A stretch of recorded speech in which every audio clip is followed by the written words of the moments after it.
Nicola Tesla చిన్నతనంలో ఒక water వీల్ని పట్టుకొని ఒక నది స్ట్రీమ్ దగ్గర పెట్టాడు. అయితే వాటర్ వీల్కి తగిలి వీల్ టర్న్ అవుతుంది. మనమైతే దాన్ని చాలా సింపుల్గా తీసుకుంటాం, దీంట్లో ఏముందిలే అని. కానీ టెస్లా మాత్రం అలా థింక్ చేయకుండా దాన్ని బాగా చూస్తూ ఉన్నాడు. అయితే వాటర్ వీల్కి క్రింద భాగంలో మాత్రమే తగులుతుంది.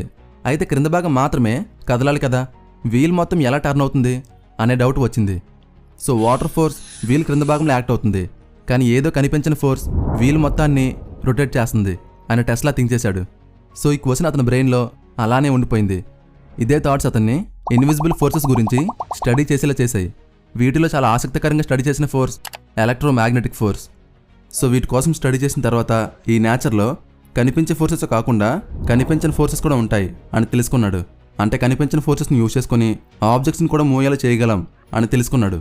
ఇదే ప్రిన్సిపల్స్ని యూజ్ చేసుకొని ఒక ఇండక్షన్ మోటార్ని కనిపెట్టాడు. ఈ మోటార్లో స్టాటర్ అలాగే రోటర్ అనే 2 పార్ట్స్ ఉంటాయి. కానీ 2 పార్ట్స్ మధ్య ఎలాంటి ఫిజికల్ కనెక్షన్ ఉండదు. దీంట్లో స్టాటర్కి పవర్ని సప్లై చేస్తే రోటర్ టర్న్ అవుతుంది, కానీ స్టాటర్కి రోటర్కి ఎలాంటి కనెక్షన్ ఉండదు. ఇప్పుడు మనం యూజ్ చేస్తున్న ఫ్యాన్స్, ఫ్రిడ్జెస్, గ్రైండర్స్, ఎలివేటర్స్ ఇలా చాలా వాటిలో అతను కనిపెట్టిన ఇండక్షన్ మోటార్నే యూజ్ చేస్తూ ఉంటాం.